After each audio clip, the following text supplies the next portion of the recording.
l'évangile du temps de la fin avec Pasteur André Weshi.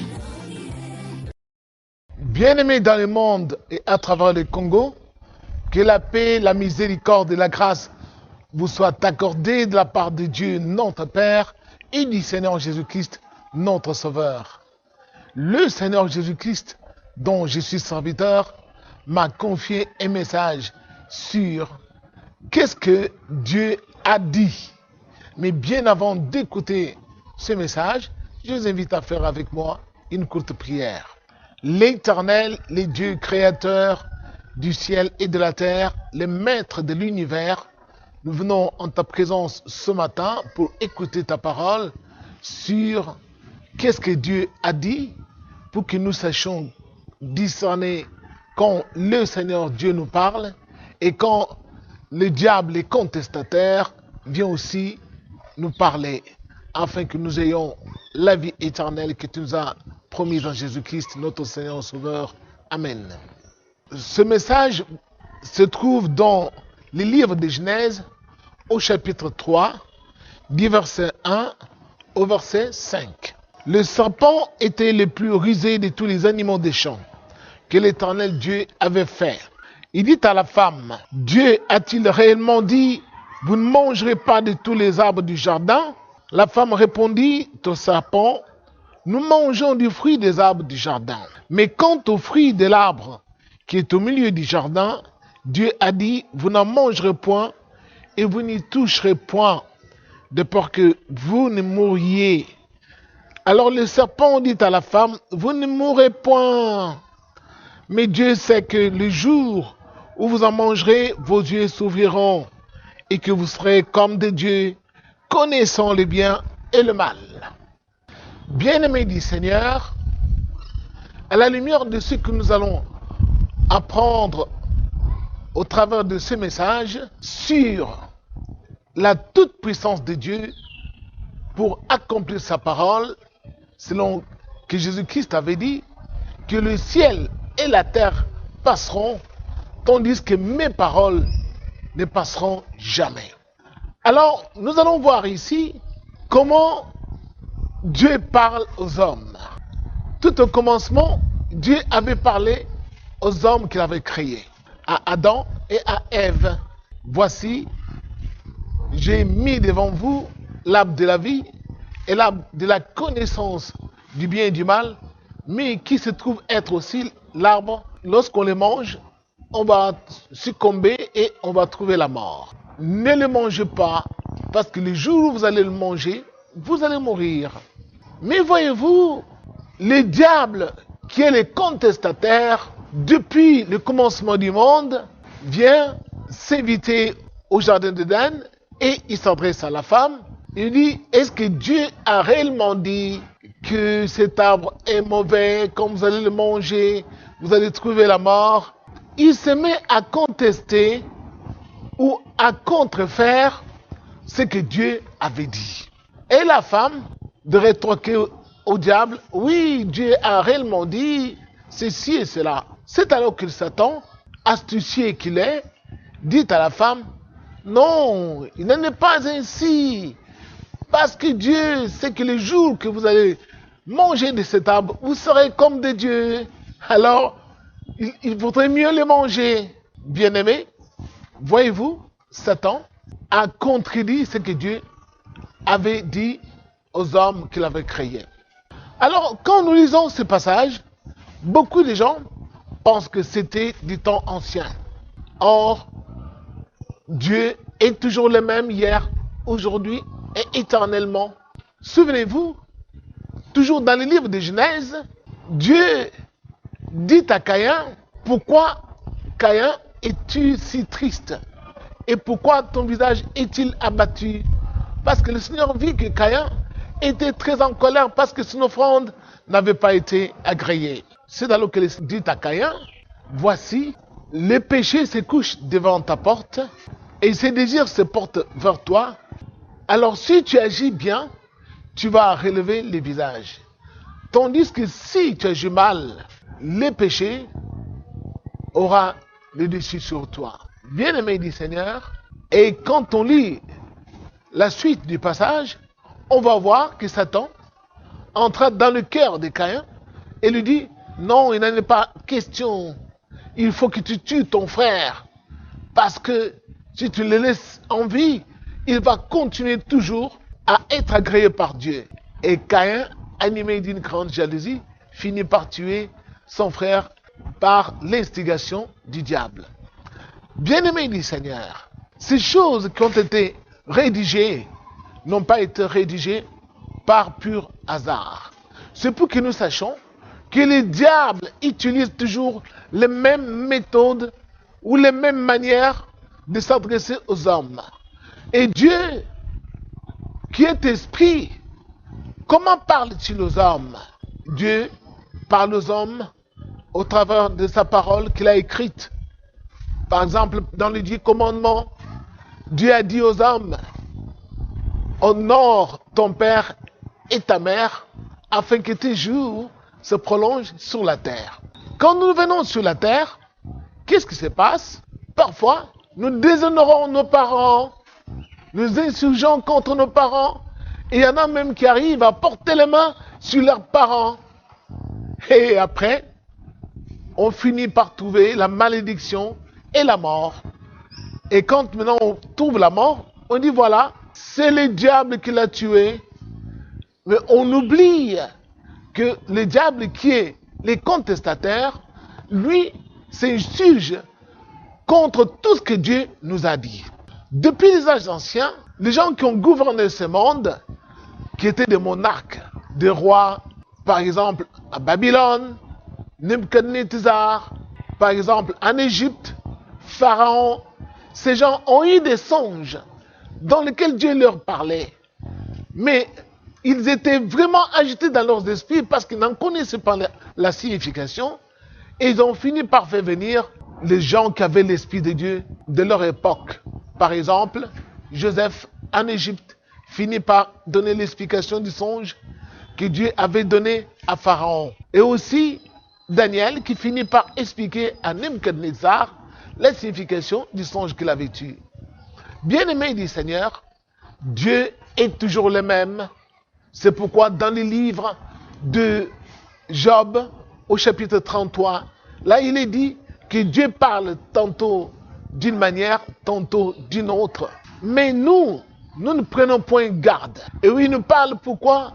Il nous parle pour nous détourner du mal quand les hommes sont livrés à un profond sommeil. Quand ils sont endormis sur leur couche. Dieu leur donne des avertissements. Bien-aimés du Seigneur, Dieu est esprit.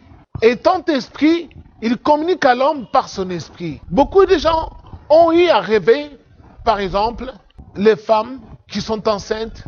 Elle est enceinte, mais elle voudrait faire un avortement. Elle dort la nuit, elle rêve qu'elle a fait l'avortement, mais elle a fini par trouver la mort. Et il y en a qui se sont entêtés parce que Satan est passé par là pour leur parler par le truchement d'une personne ou d'une amie. Non, tu ne mourras pas. Si tu rêves que tu es morte, c'est que tu es la vie. Vas-y, vas-y. Et elle est allée se faire avorter. Elle a fini par trouver la mort.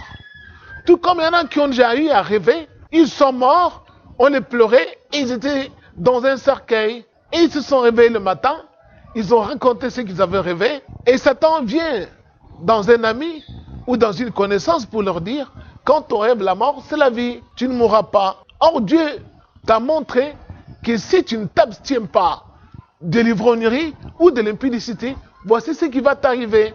Dieu utilise toujours les mêmes méthodes. Mais souvenez-vous de Jésus-Christ. Jésus, lorsque le diable est venu pour lui dire, il a amené sur un haut sommeil et lui a dit, jette-toi par-dessus et sur la terre, parce qu'il est écrit, cela signifie que Dieu a dit. Parce que quand on dit il est écrit, cela signifie aussi Dieu a dit. Alors, Dieu a dit, il ordonnera à ses anges de te porter sur leurs mains, de peur que tu ne puisses heurter une pierre. Et c'est alors que Jésus lui dit, Dieu a aussi dit, où il est écrit, que tu ne tenteras pas le Seigneur ton Dieu. Nous, quand le diable vient pour contredire ce que Dieu nous a dit, nous n'avons aucun discernement que celui qui nous parle c'est le diable qui est entré dans la personne qui est à côté de nous. Parce que le diable nous parlera toujours contre ce que Dieu nous a déjà prévenu. Pourquoi? Parce que Dieu nous parle toujours en bien, tandis que le diable nous parlera toujours en mal. Il y en a qui ont déjà eu à rêver, voulant effectuer un voyage pour aller dans un pays quelconque, mais il rêve la nuit, là où il est arrivé dans ce pays étranger, qui était réputé un pays de délices.